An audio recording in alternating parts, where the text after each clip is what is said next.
amasa perin tambang hamhan na hing pia zia leveya boina tuam covid zia sina chiten vai homla in online sermon bana molta le chunglo puma kikum theidian lai denga hina dam nang pipa mangpan edi ya tupina tangta hen tu lai ta in leitung mi te tasadana bildo na bang hi ai chile khanna India gamadingin corona hi a tami leitung in jo thei pi a ani na tu lai ta leitung mi te bildo hi a Burma gama zonta Burma sibete gamta na ai a to le thum na zanita velta na tunita velta na hinkilang hia si dia himi alates pe ne hi a Israel te Gaza to ki saya boina tuam mangte pen leitung tu lai ta leitung mi te bildo ta salama bildo ahi kom la in hagaula ma zong tu lai in Christian hin khuwa kalso na dinga ikalsuan na hing suboi thei ding tampi teuma tua tela izasa sau hingtheisah sau hizong la tunin achiang zu semin genthei sinan lejong road messenger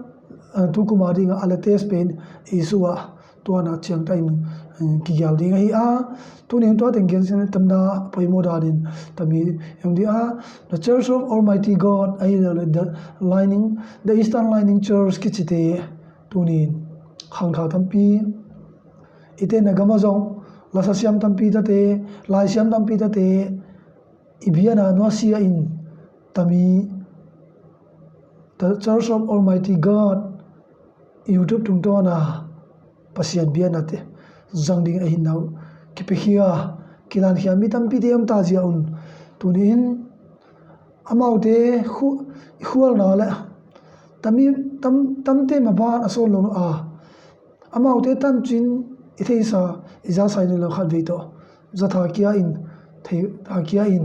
amaute apa ikibena ding chi tomna to ingen ding a tuana ahingki padanu igen dinga agin danu le akihil danu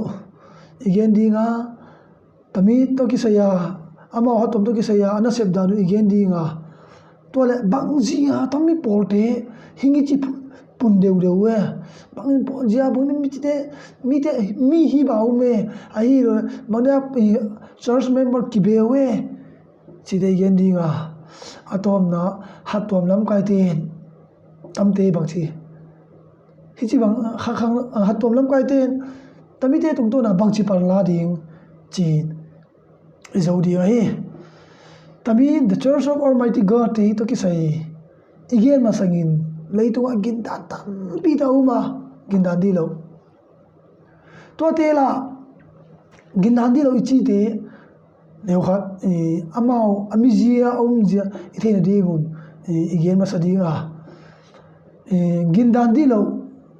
sabama curse akichi a ichi bang ge na dia ichi chiangin bible to heal dan to kitwalo zo sia hu curse gindan Dihlou hi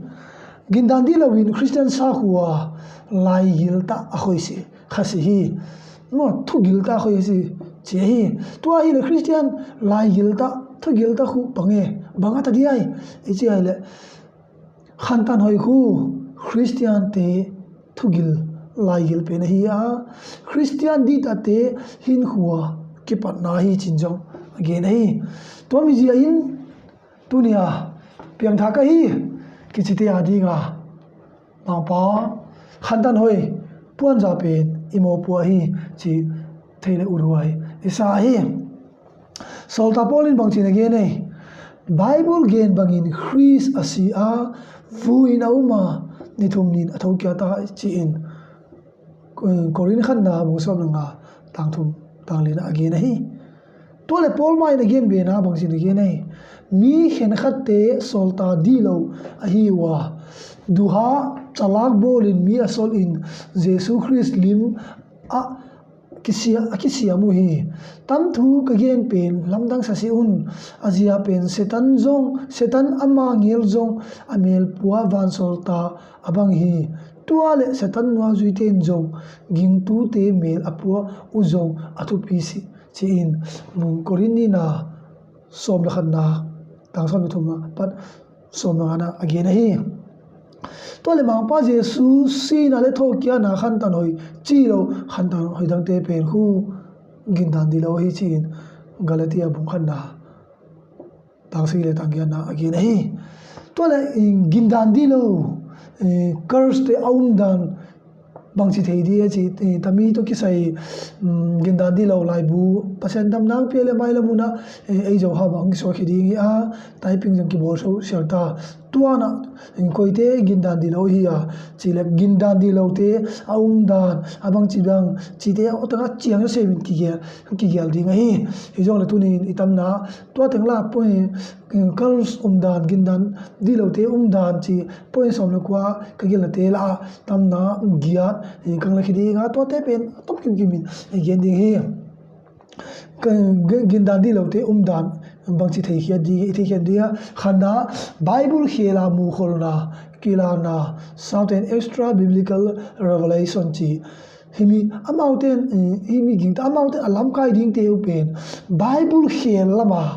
silhing tung ding a hi lo le vision mu thei te atel wa to abang silte amaute thu zo in pum khari no mu hi bible khela vision muring sil tom se bange mi hingdana atha chi huji bang mu thei te pen ama on alam kai ding jong agon hi chin tamna lai bu isim te la khari a ani na amon pasian hi na ngai to here the evaluation of God chi amau ten mang pa jesu pen pasian sanga neuzo in akoyu hi pasian chadhilo china hi ei pasian bansolta jesu christ khat a yen wa ipomwa hijola mountain pasian sang jesu pen neuzo chin again oi to la thum na happy na wanga siam tan sana pomlo deny of justification by grace chi grace alone chi amountain hundam na tan na ding in silkhat bol hiat ngai te hi chi de gen hi hundam na pen lei to ki bang chi na hi aman en ipia ngai hi chi a hi jong le evesate bungni na tangge na pa simle chin happy na wanga gin na ji a hundam hi chin sol ta polin an again hi to le amau te ngai danin amau chou di kisa elatijim chi amau te sa khodang te mo amau ten sa khodang te mom di lo zui ta lo pom ta lo sau khoi angai wa amau chou sa kho chou adi pom ta hi chin again hi to le angana lamkai etonta charismatic leaders amau pol piten chidinga gindan Dihlou kirsten bangchi chi le mangpa jesu bo enton lowin alam kai te uzong enton hi chiwa to ni ilam kai te eton lo ri china hi ilayang si a hizon amau ten alam kai te pen pasi imang pa jesu levela koyun pasian ama alam kai te tu gen pen jesu tu gen to ki bang hiala Allah ta chaun tua mi hu adihlou na ong su ai agum na amaute pen ki tuam ko yu isolation amaute pen anwa zui te hu mi pi te ta ki pol khom lo ding ai lo ain ko te to jong khom lo ding khom ding phal lo atua ma ding chi ai turin bible in chu atua minung mun chi sian na pra atua ma ding hina pi di jong la amau sa kho yum le inu pa te sa kho ki ba lo le amau te to ki khin hia ding chi nai to le asagi na lamen na kisel gu unrealized hof te amau ten ma pa jesu ani ve hing pe kian na ding scan kamin jo aha gen wa simbange healing ministry sudam theina healing jong aha awang gen wa halthana revival jong again wa gorjol na tampi aha gen wa hi to ate tunin apoimo si khachi si a hi jong le piang tha na dita nei ma sangai ma pa je su tan chin ma ige ding to abana pen tamite pen hingi ti ga hi chi ige na atom na hundam na ki thei chet na umlo chi no assurance of salvation chi ama ulam kai te bang ma sil tha pe nei lo chi ang hundam na jo athon silthon pia ahi si aman ipia ring chiu mo icha igen ma banga imang pa jesun ang crossa ang pia miyong se da hundam na free ang pia pen ama ngai da na pen hundam na pen athoni lowin en sep khia to bol khia khat to lo khia ding to midan che ge nei tunin curse ta ki sai ta tampi auma to te tam na again abullama bible ki tola again nanleh amau pe pi dan ahina te ni gen tam te i the me le jong bang heimun om na la chin jong koite curse hi a koite curse lo hi curse chi jang gindan di lo chi nai a hu chi bang te nai na thei hin di a hi chi thuma pui da na gindan di lo biana the Eastern Lining Church te again masangla in amount to keep anga gindan di lo te umdan again uitana again dinga tunin tun tamna the Church of Almighty God chila the Eastern Lining Church ki chite ki banga hi the Church of Almighty God chi chiang in jong Eastern Lining Church ke na jong hi chi ana thei siamulen amount ten a founder pa ahile jia waishan ki chipai a Bible pansana aman vision himu in achide Bible pansana tami sakhuo aing po khare ya alai chang tho isi masadi nga hi tuami masagin elai siang tho ithei ding ma ima pa jesu kamteng he amount jong tamite azuipi apepi teu ai a tuami ba je lubung som masagina tang som mile thumna banggen chile tuale amount na kungwa enun khuna enin tana ahing chi dingwa peisi unlen amount nuwa jong zuisi un chin tamna ma pa jesu mabana thuil dilo hingum ding te again nai a tuale Johan bungsom le lina tangli bungsom le li tang thum nan bangge ne no wa di nga mun bola ka ba pe le ka hing pe kya di nga ka hing ka kunga no te ka hing la ding hi no kaum na no te jong no na theina ding un chi tam na imang pa jesu kam teng te pe amau ten in again amau sakhuo jesu tha khat anei wa to mi jesu hi le numei hi a yang xiangbin ki chi tam nam lai chang tho isim teng khu imang pa jesu na se ai ma pa jesu mun bola pe hi ate again ate pen tuami same ding le tuami adinga yang xiangbin khu a hi chi anage a hi ja in amau te pen bible ki twalo gin bible kal china hilali tamna hingi padanu yen amau ten lai siang tho apan sanu khado ba khantan hoi mathai bungsom ni le tang som ni le sagina tomi bange chi le sualama tun phe aing pheta a tum lam dong asalwa dinga mi hing tapa hing pe kia na jong tua bang ma ai ding hi tamna imang pa jesu christ ang pe na ding imang pa jesu ki gen na hinapin amau ten tami pen yang xiangbin gen na in alawi among this tami sakhuo ki parkhia danile Christian research te mukhia danin China gama henam province a Jiangzhou huwa ateng jiao waishan ki chipa in sangha kum sangle zakwale somkwale khat kuma 1991 kumbulama aying phukhia ri a tami pa hi le physics sangsia kharahi bana radical quasi Christian kichia member khajo ahi tuale aman intami amamuna to yang xiangbin pen jesu ahi chia ang phong khia jowa agam summi te kumpi vai om te del lowin ang bachang amau jong America gama 2000 in alunwa jiha waishan la yang bin tuan America angum ta chiangun among tuamuna Church of Almighty God pen hing supi ching chidiai leitung mi te thei ding ahing phuang khia ahing bol khia oi tuamuna aman jong founder Paul waishan ki chipain Xiangbin pen bangchi la gene chile Xiangbin pen hu Jesus Christ Christ of the last and Almighty God chin ahing phuang khia tua bana Jesus hing pe kya ta second coming he ama ang pe kya ta aman Jesus Christ pasian na sem na bang khai zo sia sem ahing sem mor so ding hi yang bin tami imang pa Jesus ahing pe kya ta gen Bible ki ken bangin na sem de kilom bol de kilom te ahing bol ding hi chi ahing pong khera to chi in amauten tami tunin leitung ajong hagaw lama amaute tunia atena gamu China in zong adihlou phial Christian kichi tunin China gama Christian kichi film bela zong movies tampita anoi lama da cha ingin sudinga hote zong abol wa tunin tamna yangjing bin pen amauten Jesus chi apom hi numei kha Jesus chapom pen tunin chochan pursunga jong lai siam khangtha lasa siam mipil mimam siam ma ten jong ging ta tamo hi to mi je tunin nule pa te ipilwan ding poi mo ma sa ji tami amau de dem hi si a hoi lo naw hil hi zo hi chi ingere hi lai siang thowin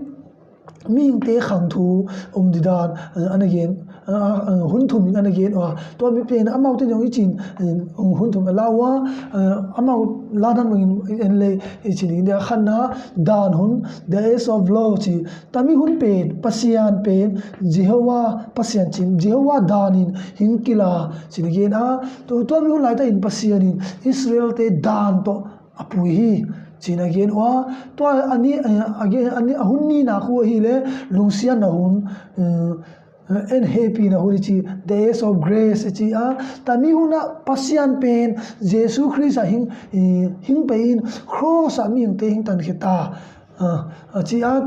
to again be na khadwa hoilo ma hi le Jesus cross tan na hing siama mi hing te ade hundam na hing bol pen hundam na pen mi hing te pen hial thei no lo ding hi chi mo genu mo hi jawa tamite ya Gindan Dihlou athum na pen lengam hu na chi wa the ace of kingdom achi tami hun pasian hu hatung nung pasian Almighty God chi tami hatung nung pasian tung to na the Almighty God chi ahat tu amu hingding khia hi tamau te ngai da na lungsian na hun jo beita happy grace no tu hun lai ta pen lengam hun the ace of kingdom hun hi pasian hatung nung pasian hun hi tami huna pasian hatung nung pasian hi chia in tami huna ami te pen su siam thawin athu tung tonin vai hom dinga tami huna happy na no lo chi hi jong la ging tu ten tu lungsian na hun hi lungsian na hun pe na pasian apel pe rai por khelte hing thu lo chi lungsian na hun chi yen ge nu pen amau ten lungsian na hun beita tu lengam huna pasian hun hi ta tami huna lungsian na ki chi beita chi in hang san ta in tang ko hoi to la amau te Gindan le ki hil dan tam pi om dinga hi chin again dinga to te chin again dan tam pim jong le chin a group in ingen khanna khel ngai dam na to ki saya amau ten Jesus Christ sangin yang jing bin ging ta zo hi chi i the jing di amau te ngai na khel ngai dam na dinga bang poi moi chi ai la ka crying ka na panglowin pian tha na lo chi hi Bible to ki kal dan mo ka na panglowin pian tha na lo je ge na to mi ka zong mo ka hi lo ding in lai ka mai jo hi lo ding in aka pum wa vision nei ding to mi vision wa Jesus Christ pen puan mo asil ding to mi amu ding to ho chi hu chi to amu vision mu angka ta chiang a khel nau ngai da mi ding chi ta jan la tua bana helau ngai dam na dinga ni thum sung gum ta ka ngai chita jana ve hiji bang kil na lai siam ta khang tha ten ki zui ta mo hi ki ying ta mo hi ngai to tham chingwa mai tua le hel na ngai dam na dinga luar khia ding vomit out ma luar khia tho ding hi a tua mi luar khia tho jo chi a ka to ki bang ma mai luar khia tho jo mo luar khia te hi si a tui to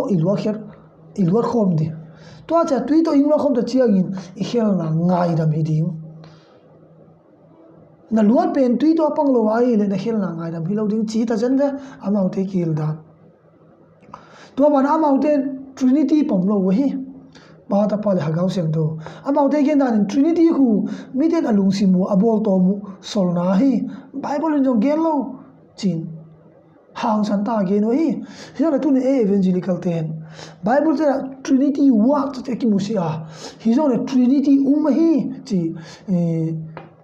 na e de pum dana genesis bu khan na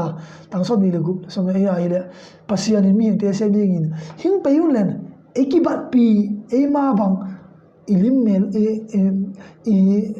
email puwa mi hing siam vai mo tami a trinity mo e bang hing pe yun mo e bang pang email puwa siam vai chi to na in to mi pan sana pat le tap hagau sem to pat pa hagau sem trinity e po mo hi a to le thun tha en kya di hile ta sa mu thei ding in auma to mi bangai chi imang pa jesu baptisma ang tan na Matthew bung tum na tang som na som na sagi som na tuma pa som na sagi na tami pen gospel tanga uma hi a maga jong uma luga jong uma to na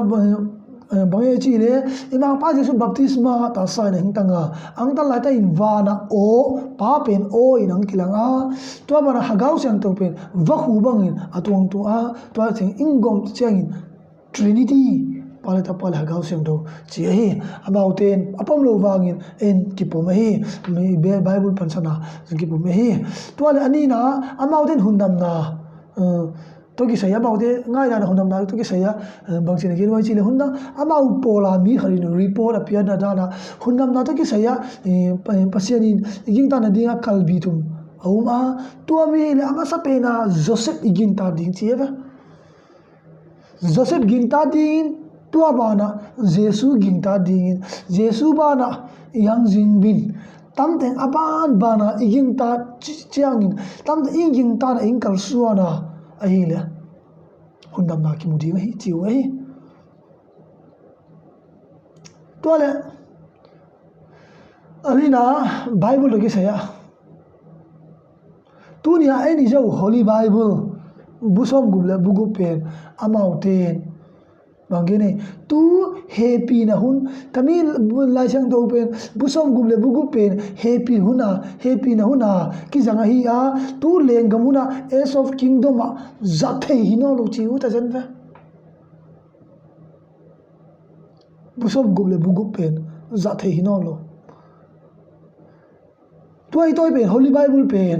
lungsian na huna ahi a hizong le lengam huna ace of kingdom ama open tu ace of kingdom ding hi tawa ai pen grace period ding hi a ike palo now tamia zo hi to mi ziain ama uten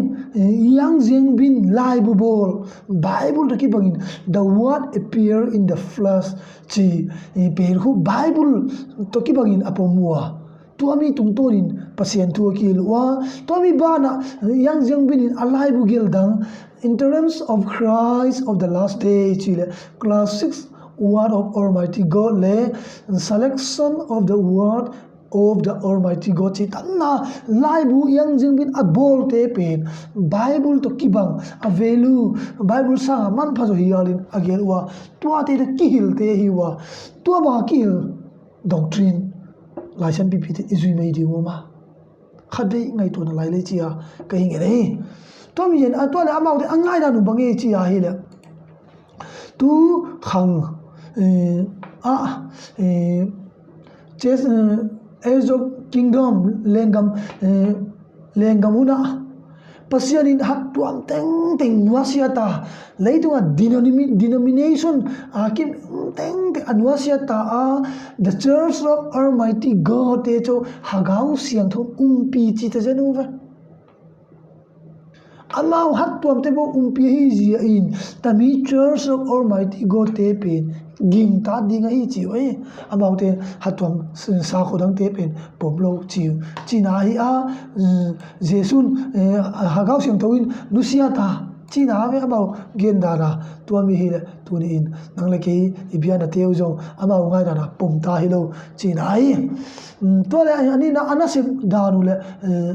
anasep danu amau te hat to a promo na ding mabana kalso na ding bangsin bolwai sin to mi adi anasem tu ding lai siam pp atel khia wa kam nem kam dam jang thei ding media tel wa nunga mer hoi ta ta te brain washing bolin athu zo zo chiang van za ina nei wa tua bana amawa lun na ding in sumle pai mi zol wa tua bana sex nule pa thang ta na te zo zolu ai tami gindan to ki saya amau atu tu pi tampi te la khara hi le bange chi ai le numei pasal nei tha pan te hatuam halo te house church hat church da ki ba pitching deu nai lo gente na city la vela house church bang the tamno lo ki pol khom huchi bang te apan piwa aki thua piwa sumla paya sidang kiwa ki to pe all in again now girin to chin amau ti gin na pui lu ro hi to la amau to ki saya amau ta na sem now China people daily chi again now in bang chi again chi midang te amau pola akai lu thei mi khat mi au ma hi le gen te nan ke amau pola ko tami nang tami sermon nga nang pen amau gindana kang pulu jo wa hi le China su mian ki chi 20,000 ang pia diu amau ana sebu a promo de diu ai amau polin midang te alalu thin diun apoi mo le thagum jang ding chi ta chen ba tam athai gum jana te u jong ni gen dinga khanna 2002 in amau polten eastern line member 10 China Gospel Fellowship CGF kichite underground church kichite pen lamkai mi som thumle ni kinebun hani sum amount doctrine hilin pui humi adi nge kinebo hi mi som thumle li te to ba 2014 yang tai sangdong kichimuna nunga kum som thumle sagi khat amaute biana sakhuo zui di chial azol wa to minu azui nom lo ziang thado hi te hi amaute na sep na to ana sem na dang social media tunia eilama tami sakhuo zui na o hi le tami hi social media amaute na tu gi now amatal na ding Facebook WhatsApp Instagram YouTube atuam tampi han tom min azangwa to te la aila adia in YouTube in zangin hangthala siam tampitahte ki hota hi to mi yen tu in pilwan ngai ma hi to le social media lam da saya movies lama jong panalawa amauten Christian movies in Bible 40% bang Bible based in alawa Bible to kitu adanin bange kisiam saman hi si Bible hoi ta khara simte ading into a video te bang so in le jong ki theile le hi jong le Bible sim mai khorlo pasian thul lungol khorlo hin dan na hingti ading a film bol te pen eton thama ma lung sial hoi ma mituilon tampio ma challenging ma jo ma to te zo di mo hi to te la tu nin amau te ikive na ding movies tampita bol tawa Christian movies achiu kichi a to te la tunin amin thangdeu dia ding thumbe khat again dinga to te pen amau te atugin a promo na dia kagen Halloween ikive na ding wa movies e jong ipilwa na ding hichi bangte ka sa khwang su hing su se the hing dal the hi chi ikive na ding ge hi film te tampi te la khanna salvation amin me jong Bible amin hi etang ma hi to ma is good to believe in God chila faith in God chi tam bi do ma tam ni kagen no min tu ni tam na video te sia le pha tam na video te apara ipilwa lo wa hi le a video te tung ton in jong nang agin na pui mong the hi chi the lo hi to le chin atom lo mai lu ta dinga bang ji a tam pol te hi ching odiai mo bang ji te han ma mau diai e che le get dan tam piong dinga chi jong le tam na in again dinga amau mi te la kharin again na parin again dinga khanna tam the Church of Almighty God teng punna adi China kamang punna bangji ai chi ai le khanna ab China gama Bible pen tunia ai gamba ga wang lo hi tam lo hi mo wang ma ade pen hasama mai chenga minang tang ten Bible sim dinei lo chi Bible thu ta thei lo ai jiawa kharin dangnal ta Bible base pasien tu nge dule to mi pom to mi ji huchi bang te ji China gama hichi banga me yang pu ai chinage na to le ani na brother Louis kichi sangji huwa par hi aman hai fei kichi huwa singtang huwa teng to amuna bian na sem pa thu gen ange sona bangsi ye ne chile singtang bialte la tami Gindan Dihlou te mason na le bailam ta mi te thu zo nau azia pe na hi le singtang mi te Bible thu hil na Bible thu ta the na ata sab ziau che hi tunin igama zong mai to la chin Bible ki sim pe no lo Bible sim di hun la ki nei no lo ai la zan khova a phone na di hun ki nei to te zia igin nau de loi to mi zia ni chi na kho tamta te to ki saya hatom lam kai ten bangchin panina duai chi tami pen kemi mal mudan kemi mal dedan ngam bange ngai da na hi mi jo sia to ki bang lo mai the hi jo na to ki ba lo ji hoi lo hi ton lo hi yon tam na ken kamudan pa ipan la do ka de hi le tam ba Gindan Dihlou igama ang tam te tami the Church of Almighty God teng pun na pen asu be le di in bang jit pa le de chi la Christian ten thuta tu ni pen thuta thu di iki jil sa di upai mo ta hi acha pe hatom mi te pasian thuta ki hilna atom ta zia hatwam mi te la Gindan Dihlou hinglu rei to banglu ta chianga adia in hatwam lam kai te ma ve ki buai to mi ji in mi ahi theina Bible thei ta ten athei lo te bang Bible study bang bol pgl vai Bible thu ma su pi vai to mi hi le theina tom te adi nga pen tami Gindan Dihlou te pen zui ta ma hi zong mar khiat hama mai to mi zia in tunin tam na kan ge no ma hi le immediate bi na ding in Bible thu ta no and Bible thu te Trinity te hundam na thu te eschatology hunu khela ma siling tung te oi takra seminar paper bang bol